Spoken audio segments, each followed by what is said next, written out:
আসসালামু আলাইকুম সবাইকে। দিনাজপুর বোর্ড 2024 সালের ওয়ার্ডস অ্যান্ড ফ্রেজ সমাধান পর্বে তোমাদের সকলকে শুভেচ্ছা। দেখো আমাদের প্রশ্নটি রয়েছে, most of the kids are fun loving, অর্থাৎ বেশিরভাগ শিশুরা আনন্দ করতে ভালোবাসে। They dash play than study. দেখো এখানে উড রেদার অর্থ বরং ভালো, উড রেদারের পরে ভিয়ন থাকে এবং সেন্টেন্সটা শেষ হওয়ার আগে একটা দেন থাকে। দেখো এখানে আমরা বসাতে পারি উড রেদার। আমাদের বাক্যটি হচ্ছে দে উড রেদার প্লে, তারা বরং খেলবে, দেন স্টাডি, পড়ার চাইতে তারা বরং খেলবে। তো উড রেদারের পরে এখানে ভিয়ন রয়েছে এবং সেন্টেন্স শেষ হওয়ার আগে দেন রয়েছে।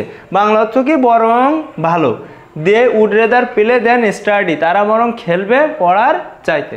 Dash the weather dash today. তাহলে দেখো আজকের আবহাওয়া কেমন।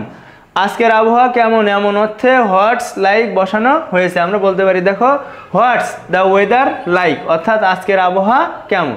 রানী ইজ অ্যান এক্সামিনি, অর্থাৎ রানী একজন পরীক্ষার্থী।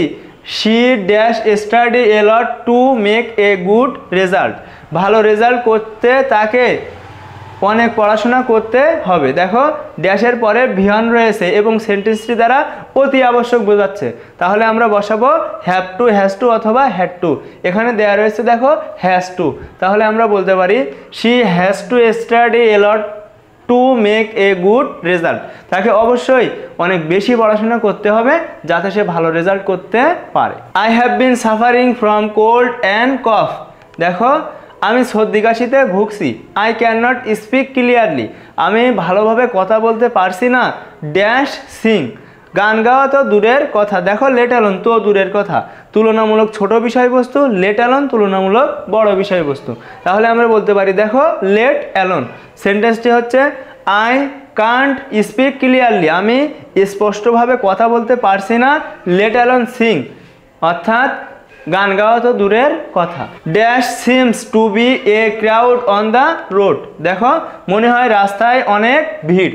তো আমরা বলতে পারি দেখো ইট, ইট মানে ইহা, এরপরে সিঙ্গুলার ভার্ব বসে। তাহলে it seems to be a crowd on the road, অর্থাৎ মনে হয় রাস্তায় ভিড়।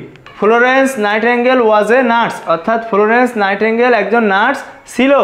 She dash in Italy. তাহলে আমরা বলতে পারি দেখো ওয়াজ বর্ন, জন্মগ্রহণ কথা, বিখ্যাত মনীষীদের নাম, ব্যক্তির নাম, অসবর্ন সাল তারিখ স্থান। এখানে একটা স্থান রয়েছে ইটালি, আর এখানে ফ্লোরেন্স নাইটিঙ্গেল একজন বিখ্যাত নার্স ছিল।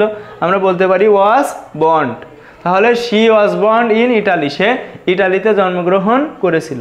Dash a plane flying above dash from below, অর্থাৎ উপরে উড়ন্ত একটি প্লেন নিচ থেকে দেখতে কেমন। দেখো দুইটা শূন্যস্থান, শেষে কোয়েশ্চেন মার্ক, এখানে সাবজেক্ট। আমরা বলতে পারি দেখো what does a plane flying above look like from below, অর্থাৎ নিচ থেকে একটা উড়ন্ত প্লেন দেখতে কেমন। দুইটা শূন্যস্থান, মাঝখানে যে সাবজেক্টটা থাকবে সেটাকে আমরা সচরাচর দেখব না, অদ্ভুত কোনো কিছু থাকবে। It is a cold day, অর্থাৎ আজ একটি ঠান্ডা দিন। Dash the sun rises the fog disappears, অর্থাৎ সূর্য ওঠার সাথে সাথে কুয়াশা অদৃশ্য হয়ে যায়। আমরা দেখো বলতে পারি অ্যাজ সুন অ্যাজ, এই অ্যাজ সুন অ্যাজের পরে present indefinite, present indefinite. As soon as the sun rises, অর্থাৎ যখনই সূর্য উঠেছে।